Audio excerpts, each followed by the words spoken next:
Shalom,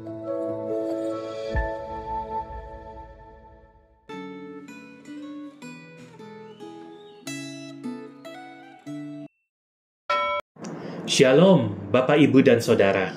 Hari ini kita akan belajar firman Tuhan dengan tema pencobaan dan doa.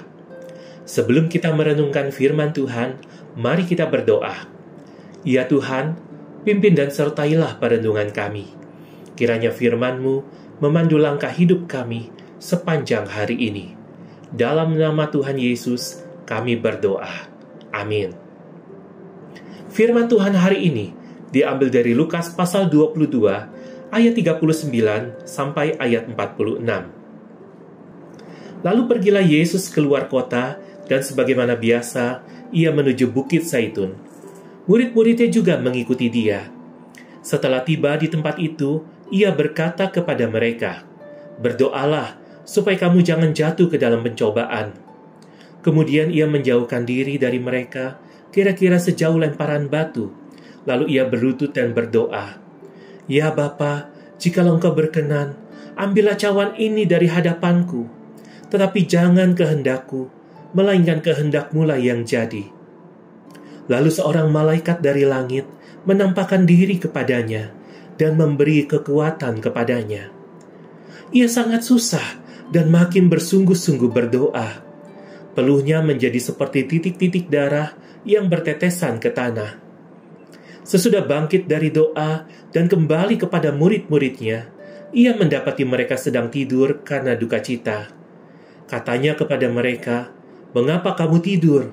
Bangunlah dan berdoalah, supaya kamu jangan jatuh ke dalam pencobaan." Saudara yang dikasihi oleh Tuhan, dari satu sisi, pencobaan adalah godaan yang berusaha membawa kita kepada dosa. Akan tetapi, dari sisi lain, pencobaan adalah ujian yang membuat kita menjadi lebih dewasa secara rohani. Bacaan Alkitab hari ini menuturkan kisah saat Tuhan Yesus berdoa pada malam sebelum ia ditangkap dan menjalani penderitaan. Saat itu, ia menghadapi pilihan antara mengikuti kehendak Allah, yaitu meneruskan misi untuk mati di kayu salib, atau menghindari penderitaan untuk mengikuti keinginan daging yang menuntut kenyamanan. Pilihan untuk mengikuti kehendak Allah yang membawa kepada penderitaan dengan mengikuti keinginan daging, yaitu menuntut kenyamanan, adalah pergumulan umum yang dihadapi oleh setiap orang percaya. Akan tetapi, penderitaan yang harus kita pikul pasti jauh lebih ringan dibandingkan dengan penderitaan di kayu salib yang dijalani oleh Tuhan Yesus. Dalam menghadapi pencobaan seperti itu, Tuhan Yesus menegaskan bahwa kita harus berdoa supaya tidak jatuh ke dalam dosa. Melalui doa, kita mengakui ketidakberdayaan kita dan mengungkapkan kebergantungan kita kepada Allah. Melalui doa, kita beralih pandangan dari pandangan yang tertuju kepada diri sendiri menjadi pandangan yang tertuju kepada Allah. Saat Anda menghadapi masalah, apakah Anda telah membiasakan diri untuk berdoa kepada Allah? Bagi Tuhan Yesus, doa itu amat penting.